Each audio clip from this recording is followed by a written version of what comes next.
Kita bersama dengan Cikgu Fadli. Hello, Assalamualaikum. Assalamualaikum warahmatullahi wabarakatuh. Sihat, Cikgu?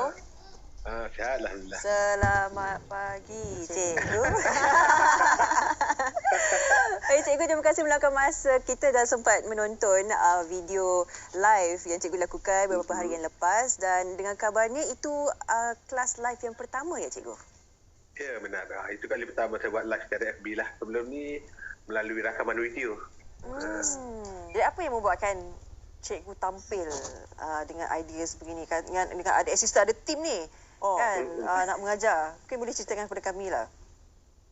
Cara ringkas je lah. Saya ringkasnya maknanya 2 hari sebelum saya tentukan live tersebut, ada parent yang hubungi saya, cikgu. Dia kata boleh tak cikgu buat video live, mengajar secara live di FB agar lebih ramai orang dapat membantu. Lebih ramai sebab parent sekarang dia kata parent faham cara nak ajar anak, cuma mereka faham apa yang soalan tu nak, cuma mereka tak faham macam mana nak ajar anak. Itu yang masalahnya.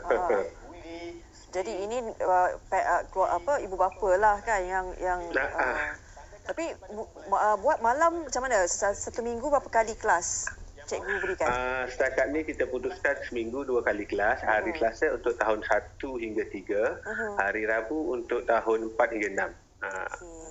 Baik, cikgu, saya sedar dalam satu bahagian tu cikgu ada macam menyarankan ibu bapa kalau tak ada buku latihan tak apa, ibu dan bapa itu juga boleh lukis segala apa dalam cara kita tersendiri untuk membantu anak kita ada bahan belajar. Mengapa cikgu rasa perkara ini adalah satu yang bagus dan sesuai untuk ibu bapa juga turut serta bersama dengan pembelajaran anak-anak ni, cikgu?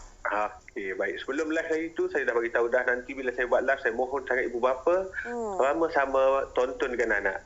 Sebabnya kemungkinan anak tak dapat catch up, tak dapat faham. Ibu bapa tonton, dia faham, dia tahu cara nak ajar yang betul.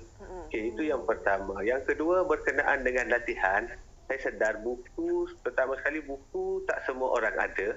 Bila tak ada, jadi kita minta ibu bapa buat juga latihan. Tolong anak lukis gambar dan sebagainya. Sebab dalam konsep matematik itu, dalam konsep belajar, bila kita belajar, kita dengar sahaja, kita tak akan ingat dan faham. Bila kita terus buat, kita akan ingat dan faham. Jadi ramai sangat ibu bapa tunjuk gambar, cikgu saya dah tolong lukis untuk anak, saya tolong lukis untuk anak. Sebab buku dia tak ada lagi kan. Tapi dan benda tu anak dia terus buat, anak dia terus semangat. Tengok mak dia pun semangat, mesti dia lebih semangat. Setuju. Cikgu, bila kita sekarang pembelajaran melalui talian kan, pembelajaran di rumah, jadi kita selalu mendengar macam keluhan ibu bapa kan, keluhan anak-anak tak boleh fokus dan sebagainya. Tapi kita nak tahu juga sebenarnya cabaran sebagai guru jugalah. Mengajar melalui talian, apa yang dilalui. Ini luahan hati seorang guru yang kita nak dengar juga ni. Okey, sebenarnya pandemik COVID-19 ini memberi kejutan bukan kepada kita semua. Satu dunia terasa dan termasuklah kita di Malaysia ini. Jadi para guru pun sebenarnya mereka daripada tahun lepas bila terkena je, kita dah terasa sangat terbeban dan juga kita merangka sesuatu yang baru untuk buat tahun ni. Jadi semua perangkaan itu, penataran silibusnya telah dibuat. Bila datang tahun baru, kita ingat kita nak cover balik yang terlepas tahun lepas tu. Rupanya kita bermula balik dengan PDPR. Di sinilah bermula agak kekalutan balik. Kita nak bermula balik kerana semua guru Malaysia pun diajar secara berdepan. Mereka bukannya diajar secara online waktu buat kami praktikal dulu. Jadi ini semua satu pengalaman yang baru dan satu sangat saya nak nasihat kepada ibu bapa semua, sebenarnya guru-guru anak kita sangat-sangat hebat. Percayalah, walaupun ada kekurangan sedikit, kalau kita susul galu balik, kita lihat balik sejarah mereka, guru anak kita yang hari ini kita rasa kurang bagus dalam online dia, sesuatu ketika dulu, tahun-tahun lepas dia melahirkan sangat ramai pelajar yang berjaya. Cuma dalam cabaran PDPR ini, mereka masih mencari-cari. Mereka sedang memperbaiki diri dan saya percaya dalam masa terdekat, penambahbaikan, makin hebat lagi guru-guru kita, insya-Allah. InsyaAllah. Harapannya kita percaya walaupun kita belajar dalam talian dan sebagainya, kita mampu sebagai guru dan ibu bapa juga mampu menyampaikan tahap pembelajaran yang paling optimum untuk anak-anak kita supaya tidak ketinggalan.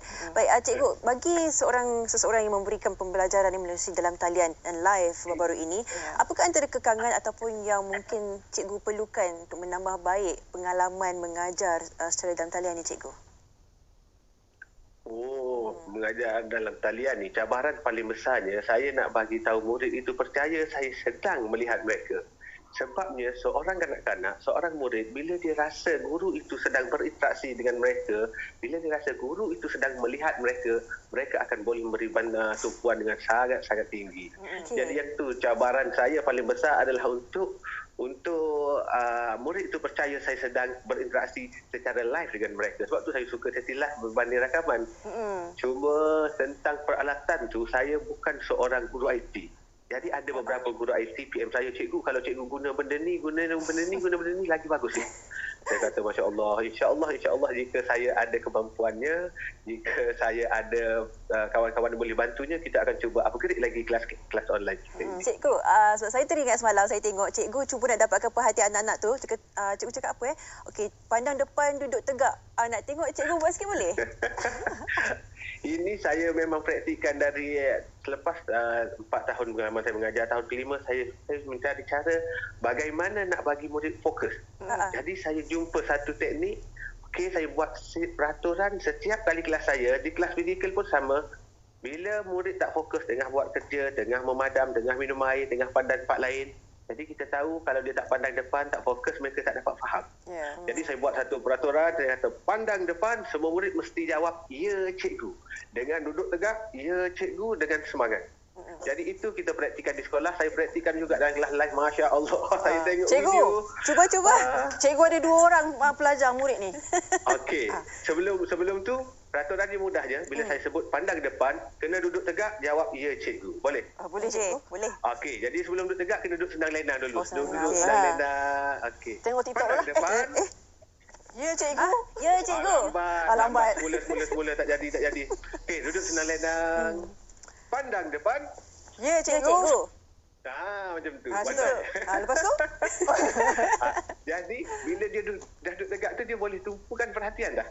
Jadi, tengah menulis pun dia letak pensel, tengah minum air, letak air, tengah pandang kucing, dia pandang depan. Yang ini sangat-sangat menarik, sangat-sangat membantu saya di kelas fizikal, bahkan di kelas live. Okey, untuk talian ni kan, pembelajaran dalam talian, cikgu buat preparation bagaimana nak set up kamera lagi berapa lama perlu dia ambil masa tu, call time untuk diri sendiri sebelum buat talian live tu? Call time saya tak adalah macam call time TV dan sebagainya. Kita secara amatur saja, lebih kurang 15 minit sebelum mula kita test. Kita test dulu mic, kita test video. Saya buat live secara tertutup dengan kawan saya je. Okey, macam mana suara, macam mana video, okey. Okey, lepas tu kita teruskan. Ini satu norma baru lah buat guru-guru Malaysia. Cikgu, betul, norma baru. Jadi kita harapkan cikgu terus bersemangat, terus berjuang untuk mencurahkan segala ilmu yang ada buat semua anak-anak yang menonton cikgu. Mungkin cikgu boleh bagi tahu semula kelasnya bila, jam berapa boleh diikuti. Saya pun nak ikut juga sekarang ni. Baik, insya-Allah kelas kita akan buat setiap minggu pada hari Selasa dan Rabu. Hari Selasa tahun 1, 2 dan 3 jam 8.30 malam hingga 10 malam.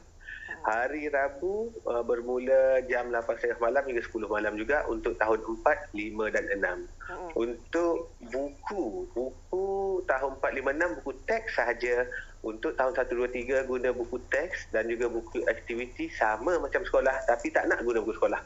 Jadi kalau boleh beli di kedai buku online, kedai buku luar, beli kedai buku luar. Kalau tak ada, tak apa, kita boleh salin balik soalan, tak ada masalah. Itu nanti nak cari nama Cikgu Fadli ke mana? Di wall FB saya, Muhammad Fadli Saleh. Fadli. Kita ucapkan terima kasih kepada Cikgu Fadli. Memberikan semangat yang sangat besar lah untuk semua cikgu-cikgu lain juga dapat inspirasi untuk mengajar anak-anak kita. Ini satu tugasan yang bukan mudah, tetapi Cikgu Fadli membuatkannya nampak sangat fun. So, thank you Cikgu. Terima kasih Cikgu. Terima kasih. Okey, itu dia Cikgu Muhammad Fadli Saleh.